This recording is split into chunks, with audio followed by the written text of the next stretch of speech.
What is the ceiling for the Baltimore Ravens? Let's get into it. But before we do, please like and subscribe to the channel below. You can click on it right here. That would be much appreciated. All right, the Ravens. They fell to 7-4 on Sunday in a horrible 28-27 loss to the Jacksonville Jaguars. The Jaguars winning the game in the final seconds on a touchdown and a 2-point conversion. Give Trevor Lawrence a lot of credit. Give Doug Peterson a lot of credit. Jacksonville came out of the bye. It looked to be down and out in this game, but the Jags found a way, scoring 18 points in the fourth quarter, getting the job done even after they gave up a touchdown late to fall behind 27-20. Not to be deterred, Jacksonville went 75 yards on its final drive and then survived a last-second Justin Tucker field goal attempt from record-setting distance. Fell into the end zone, short and no good. But we got to talk about Baltimore. Baltimore has a real problem right now, and it's had a real problem all season. And that problem is its defense when it comes time to close out a game.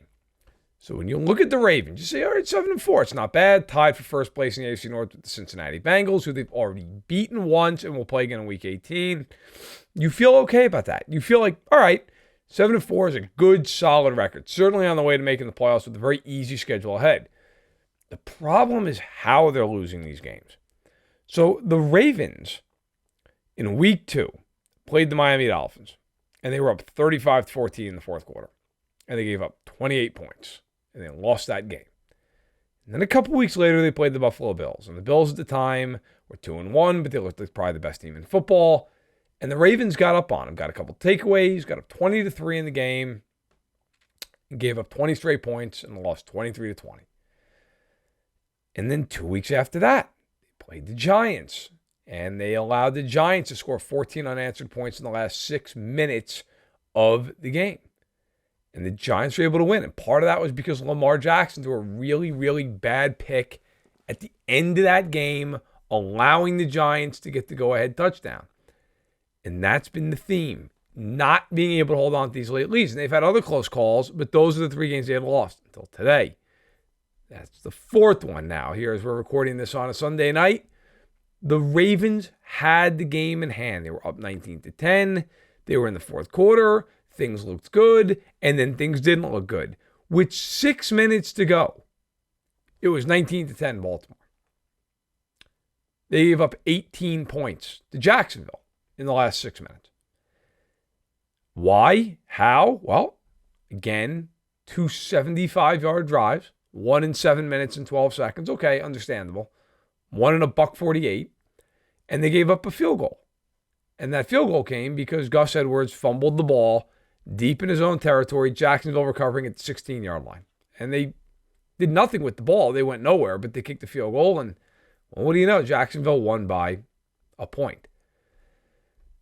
At some juncture here, if Baltimore is going to make an actual run in the AFC playoffs, they're going to need to play defense when it matters.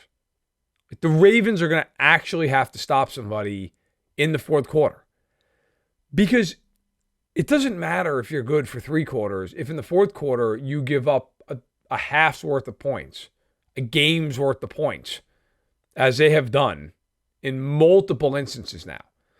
They did against Miami, did against Buffalo, did against the Giants, did against Jacksonville. I mean, that's varying levels of offensive firepower. Miami and Buffalo, those 2 are the best offenses in football. Still not okay, but it's understandable. You can't give up that kind of total to Jacksonville. You can't give up 14 points in 6 minutes to the Giants, who, while 7-4 this year, are no dynamo on the offensive side of the ball. And when you look at the box score, Trevor Lawrence, 29-37, 321, 3 touchdowns, no picks. Zay Jones, 11 catches for 145 yards. That's not getting it done. It's not even close to getting it done. Now, Baltimore will bounce back because Baltimore is well coached. It's a good football team. The Ravens will go home. They will play Denver next week, and they will win because Denver can't score a point. And then they will play the Steelers, and they'll win that game because Pittsburgh can't score a point. But they're not going to see Denver and Pittsburgh in January. They're going to see Miami and Buffalo, and Kansas City and Cincinnati, right? They're going to see upper echelon quarterbacks with teams that, if you give them an opening, they'll score 21 points on you in any quarter. The Ravens are not gifted enough offensively to get into these games where the defense just falls apart late. Now, to be fair to the offense today, Lamar was able to bring them back. Even after they fumbled the ball and Jacksonville took a 20-19 lead, Lamar had a 62-yard bomb to Deshaun Jackson. The Ravens scored a touchdown. They got the 2-point conversion. They led 27-20.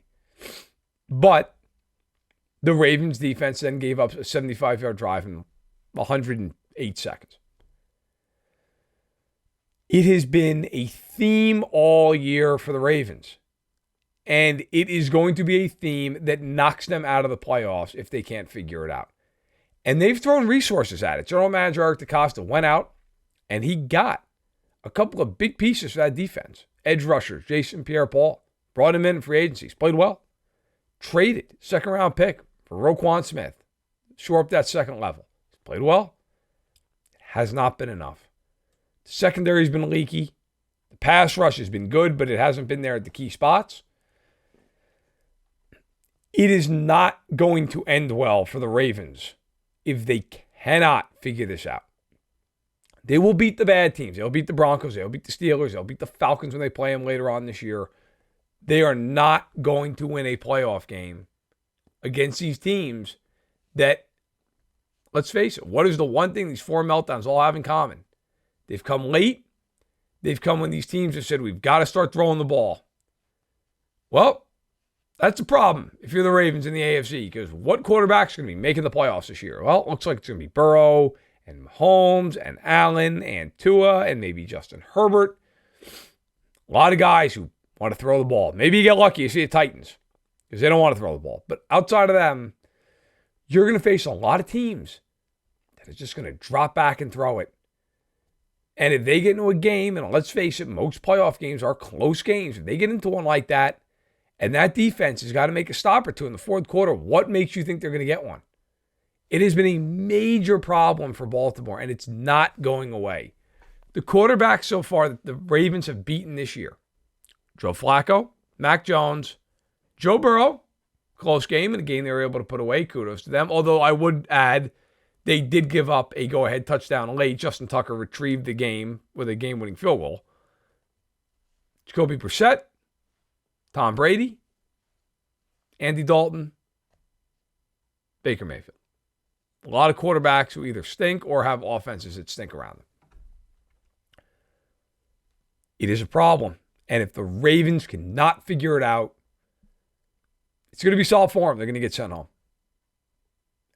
The Ravens are talented defensively. They have enough talent to figure this out, but it has become a steaming pile of garbage for them, these fourth quarters defensively. And it threatens to finish their season and derail them. It is very, very obvious.